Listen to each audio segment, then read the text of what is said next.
Alright folks, as you know, I've been on a completely normal mission to dethrone the world record on Usui Pass. Weeks of sweat, blood, and screaming at my PC have got me into trying to get that perfect run in the AE86. And let's just say, the progress has been pretty inspiring.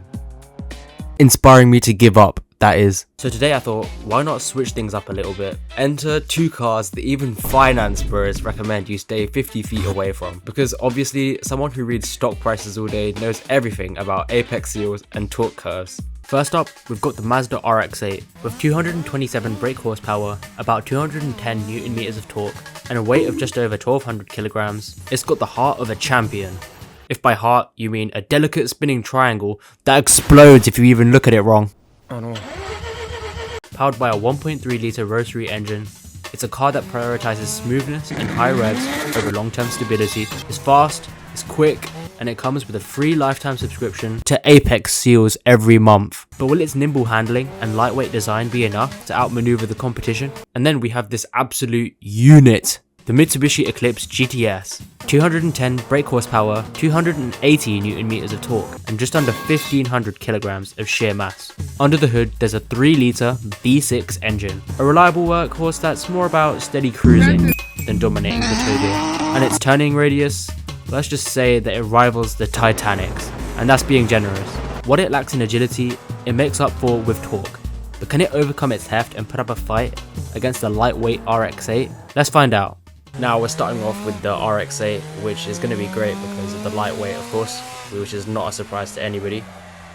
Now I think it's going to be pretty interesting because this is going to be a sort of insight into my Usui strategy. I've kind of just like been talking over this beginning bit now, so there's no strategy there, but I'll do my best from now on. My unscripted commentary is not great.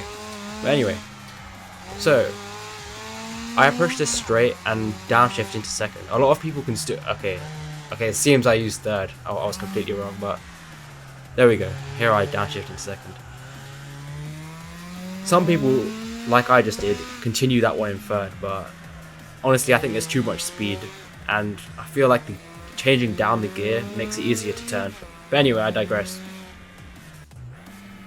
You know, I really remember the Usui map when I'm driving it, but watching my driving of the course, I'm starting to like forget. Anyhow, I know this bit is pretty dangerous because there's a lot of corners and then a big straight-ish. And the RX-8 is performing pretty well here. The RX-8 is doing pretty well here. The agility is great, and you'll see the difference when I drive the Mitsubishi. It's just, it was pain, let's be honest. This was a dream to drive. There you go. I think that was a little clutch kick there, which was kind of helpful, I guess. Another straight, and here I also cannot continue it in third. There you go, I definitely downshift in second there, so I can get round properly. This bit, I love it. Let's see if we drift around it. Okay, not really, but that's fine. And then I sort of break down Usui into 3 sections. The beginning section, a section after this yellow caution sign on the left, and then the section after 2 double hairpins, 2 consecutive hairpins. So here is pretty good. This section's nice. It flows pretty well. It's not too technical. There's a little bit of weight shifting involved, so you can make the best of the track. But we can really pick up some speed here. But braking is crucial here. Braking is crucial, so we can get round, of course, which we do alright. Run is going okay so far. The way I see it, if I don't crash, if I don't fall off the map, the run is okay. Rest in peace the engine, getting close to the limiter, but anyway. So now is when those consecutive hairpins come up, which I really hate. If you guys know a good way to get around it, please tell me. I think my strategy is just praying here.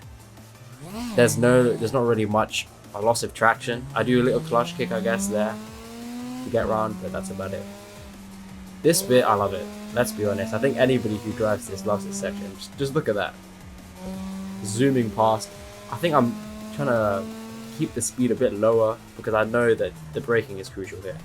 The amount of times that I've just crashed into that wall is crazy. So we continue, and eventually we'll get through this final section. This turn is pretty brutal as well. Takes up a bit of time.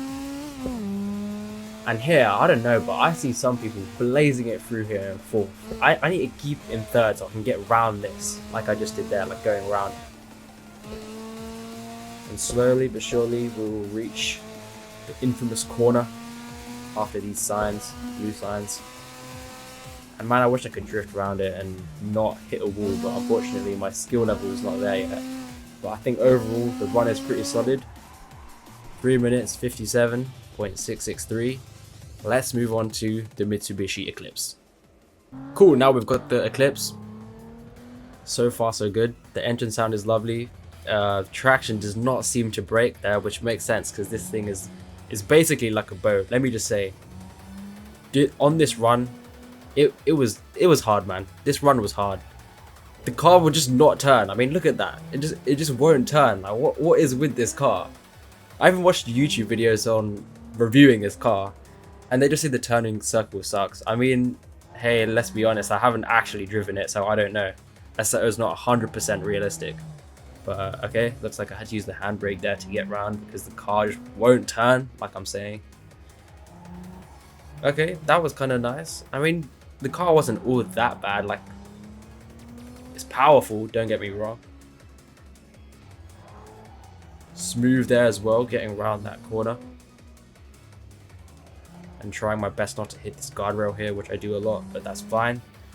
Now we're entering this sort of dangerous turning part with... Cool, the braking here was alright.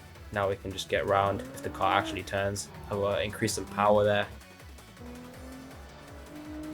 Now, a lot of people here, like the world record video, the guy just sort of like drifts around it. Okay, I did not mean to drift around it. I didn't even drift, I just like lost traction. It's not the same.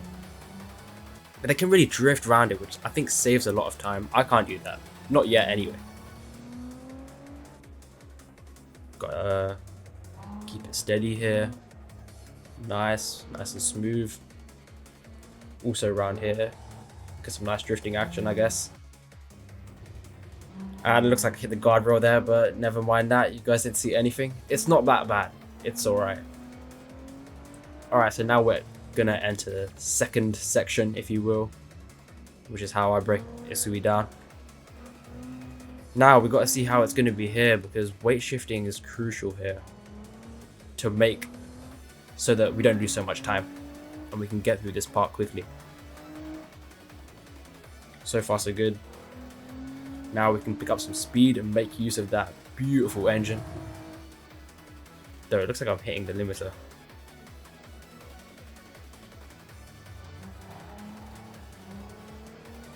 There you go. Can you guys see it? Like that seemed pretty hard to turn. Like I had to abuse the handbrake, which I don't have. It's just the paddle on my wheel. But anyway. And it's going to be even worse now that we approach the 2 consecutive hairpins. I'm praying now. Though I kind of forgot what happens. Let's see. Yep, abusing the handbrake. That's understandable.